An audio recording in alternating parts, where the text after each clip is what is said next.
Hi, 5th grade. It's Mrs. Pecora here. We just left off. The witches are having their convention. The one witch got fried because she dared to speak up, and now the Grand Witch has a plan to get rid of England's children. So let's read and see how she plans to do that in Roald Dahl's The Witches. Okay, boys and girls, so we were over here.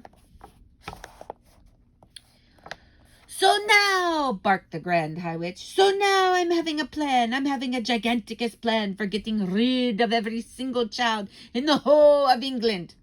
The witches gasped. They gaped. They turned and gave each other ghoulish grins of excitement.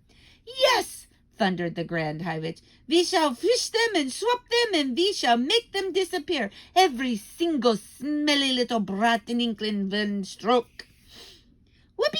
Cried the witches, clapping their hands. You're brilliant, oh, your grandness. You are fantabulous. Shut up and listen, snapped the Grand High Witch. Listen very carefully and let us not be having any muck-ups. The audience leaned forward, eager to learn how this magic was going to be performed. Each and every one of you, thundered the Grand High Witch, is to go back to your hometowns immediately and resign from your jobs. Resign! Give them notice. Retire. We will, they cried. We will resign from our jobs. And after you've resigned from your jobs, the Grand High Witch went on, each and every one of you will be going out and you will be buying. She paused. What will we be buying? They cried. Tell us, O brilliant one. What is it we shall be buying? Sweet shops, shouted the Grand High Witch. Sweet shops, they cried. We are going to buy sweet shops. What a frumptious wheeze. Each of you will be buying herself a sweet shop. You will be buying the very best and most respectable sweet shop in England. We will, they answered. Their dreadful voices were like a chorus of dentist drills, all grinding away together. I'm wanting no tuppenny, halfpenny, crummy little tobacco-selling newspaper sweet shop, shouted the Grand High Witch. I'm wanting you to get only the very best shops, filled up high with piles and piles of luscious sweets and candy chalks.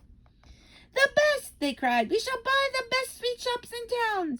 You'll be having no trouble getting what you want, shouted the Grand High Witch, because you'll be offering 4 times as much as a shop is worth, and nobody is refusing an offer like that.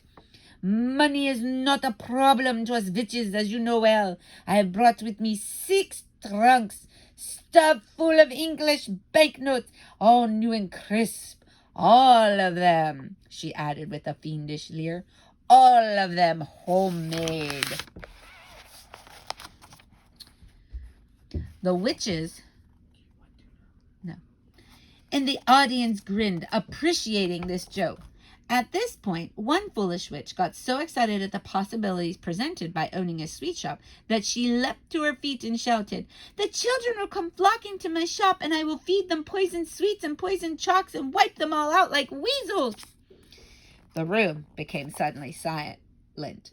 I saw the tiny body of the Grand High Witch stiffen and then go rigid with rage. Who spoke? She shrieked. It was you! Over there! The culprit sat down fast and covered her face with her clawed hands. You blithering bumpkin! Screeched the Grand High Witch. You brainless bumper! Are you not realizing that if you are going around poisoning little children, you will be caught in 5 minutes flat?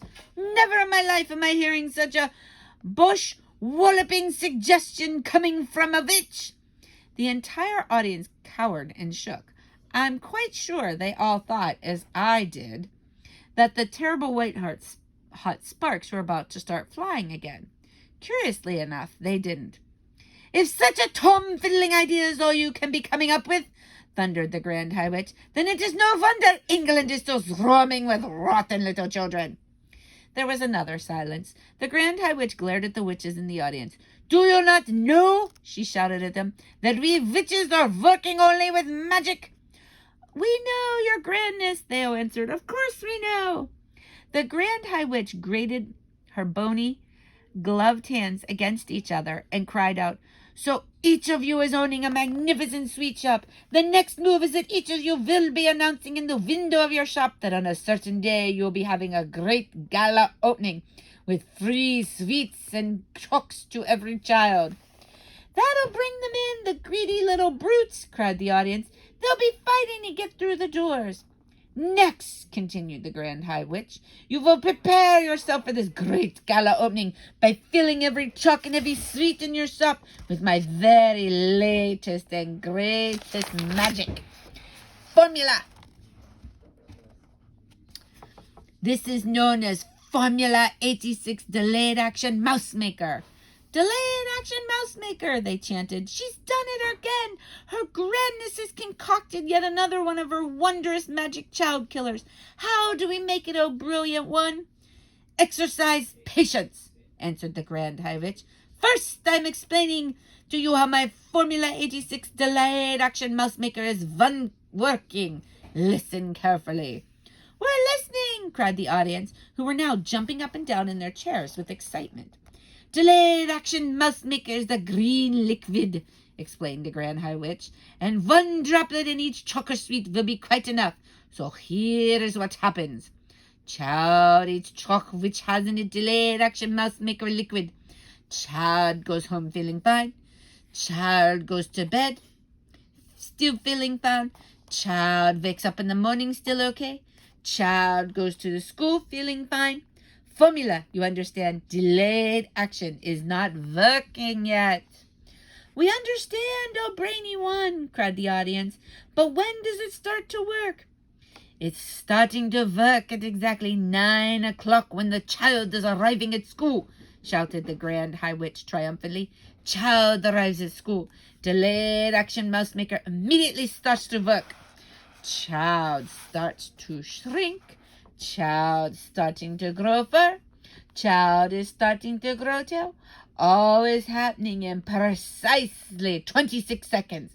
After 26 seconds, child is not a child any longer. It is a mouse. A mouse, cried the witches. What a frumptious thought.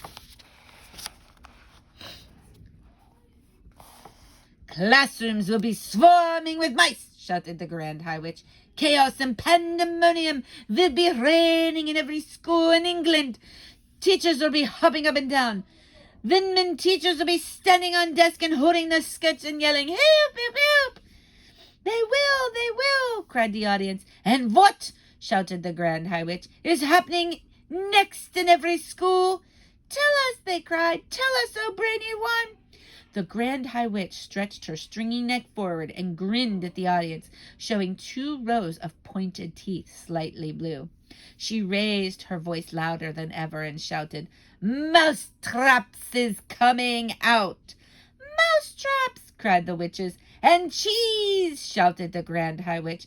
Teachers are rushing and running out and getting mouse traps and baiting them with cheese and putting them down all over the school. Mice is nibbling the cheese. Mice traps is going off all over school. Mouse traps is going snippity snap. And mouse heads is rolling on every floor like marbles all over England. In every school in England, noise of snapping mouse traps will be heard. At this point, the disgusting old Grand Witch began to do sort of a witch's dance up and down the platform, stomping her feet and clapping her hands. The entire audience joined in the clapping and the foot stamping. They were making such a tremendous racket that I thought surely Mr. Stringer would hear it and come banging at the door. But he didn't. Then, above all the noise, I heard the voice of the Grand High Witch screaming out some sort of awful, gloating song. Boys and girls, I'm not going to sing. I'm just going to read, just so you know. Down with children, do them in, boil their bones and fry their skin, bash them, squash them, bash them, mash them, break them, shake them, slash them, smash them, offer chalks with magic powder, say it up, then say it louder, cram them full of sticky eats, send them home still guzzling sweets. And in the morning, little fools go marching off to separate schools. A girl feels sick and goes all pale. She yells, hey, look, I've grown a tail. A boy who's standing next to her screams, help, I think I'm growing fur. Another shouts, we look like freaks. There's whiskers growing on our cheeks. A boy whose voice extremely tall cries out, "What's wrong? I'm growing small." For tiny legs begin to sprout from everybody round about. And all at once and all in trice, there are no children, only mice. In every school is mice galore, running around the schoolroom floor. And all the poor demented teachers is yelling, "Hey, who are these creatures?" They stand upon the desks and shout, "Get out, you filthy mice, get out! Will someone fetch some mouse traps, please, and don't forget to bring the cheese." Now mouse traps come and every trap goes snippity snap and snappity snap. The mouse traps have a powerful spring and the springs go crack and snap and ping. His lovely noise for us to hear, his music to a witch's ear. Dead mice is every place around, piled 2 feet deep upon the ground, with teachers searching left and right, but not a single child in sight.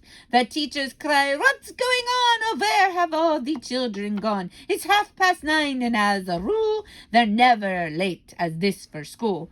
Poor teachers don't know what to do. Some sit and read, and just a few amuse themselves throughout the day by sweeping all the mouses away, and all us witches shout, "Hooray!" All right, boys and girls, we're going to stop there. Stay tuned tomorrow to see what else happens in our story. Have a great day.